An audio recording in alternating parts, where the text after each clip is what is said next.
Sa mabuting balita ngayon, nagbabala si Jesus kung siya ay kinapuotan ng mundo. Gayon din ang mangyayari sa kanyang mga alagad. Hindi ito madaling tanggapin sapagkat madalas gusto natin na tanggap tayo ng karamihan, pinapapurihan at nauunawaan lagi. Ngunit ipinapakita ni Jesus na ang tunay na pagsunod sa kanya ay maaari magdulot ng pagtanggi, hindi pagkakaunawaan at kahit pang-uusig. Bakit ganito?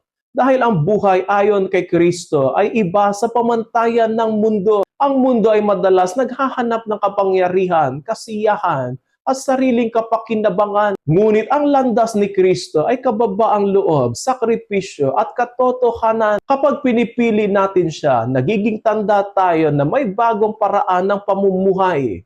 At ito ay hindi laging tanggap ng sanlibutan. Ngunit hindi ito dapat katakutan. Ang pagtanggi ay hindi tanda na mali tayo, kundi tanda ito na tayo ay tapat kay Kristo. Ang mahalaga ay hindi ang opinyon ng mundo, kundi ang ating ugnayan kay Kristo. Sapagkat ang ating pagkakakilanlan ay hindi nakasalalay sa pagtanggap ng iba, kundi sa katotohanan na tayo ay kabilang kay Kristo. Ipinapaalala rin ni Jesus na ang lahat ng ito ay nangyayari dahil sa kanyang pangalan. Ibig sabihin, hindi tayo nag-iisa.